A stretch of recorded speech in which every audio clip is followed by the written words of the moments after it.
পুলিশের চোখে ফাঁকি দিয়ে অবৈধভাবে চলছিল চোলায় মদের ব্যবসা। অবশেষে বুলডোজার নামলো মেদিনীপুরে। অবৈধভাবে চলছিল চোলায় মদের ব্যবসা। শহরের রাঙামাটি গেট বাজার এলাকায় এমন 5টি দোকানের হদিশ পেয়ে অভিযানে নামলো প্রশাসন।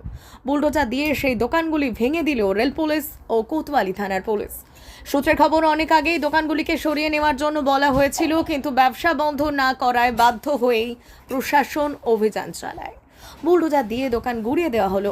এলাকাবাসীর অভিযোগ, এই ব্যবসার জন্যই এলাকায় অশান্তির ঘটনা ঘটেই চলেছে। বাড়িতে পুরুষদের আটকানো যায় না নেশার হাত থেকে। এই বিষয়ে আগেই পুলিশকে কড়া হাতে দমন করা উচিত ছিল।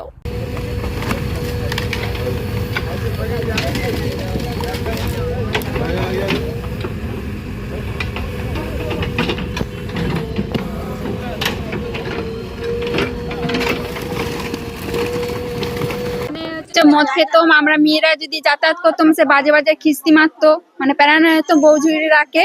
ঠিক আছে, এই জন্য আমাদের এটা ভেঙে দিয়েছে। এখানে মেয়েদের আড্ডা হতো বেশিরভাগ, ভেঙেছে। আমরা হ্যাপি। হ্যাঁ, বাইরের অচেনা মানে নানা রকমের ভোর 3টা থেকে মানে এখানে লোক আসা যাওয়া মানে যেত, মানে এত প্যারানা যেত না এখানে। এত মানে ওসব লোক মানে লোকেরা কিস্তি মারতো, বাজে বাজে কিস্তি মারতো রাস্তা দিয়ে, মানে এরকম খাল ডোব মানে রাস্তা দিয়ে ধারে ধারে আমাদেরকে যেতে হতো না, সেটা প্যারানা জো পেতো নি আমরা। হ্যাঁ হ্যাঁ, মেয়েরাই মিলে। এটা বহুদিন আগে থেকে হয়েছে, অনেকবার বলা হয়েছে, কেউ মানে মানে মাথা লাড়েনি। এবারে যে দাদা এসছে, আমরা হ্যাপি আছি।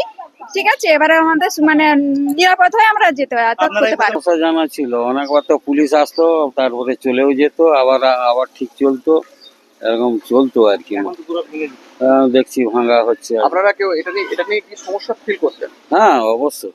কিরকম অসুবিধা হতো এখানে? অসুবিধা, সন্ধ্যার সময় গেলে এখানে মানে বাজে ভাষা, নানা রকম কথাবার্তা বলা, তারপরে সবসময় 3-4টা লোক রেল লাইনে শুয়ে থাকতো। সেগুলো যে অসুস্থ না সুস্থ বুঝাও। হ্যাঁ,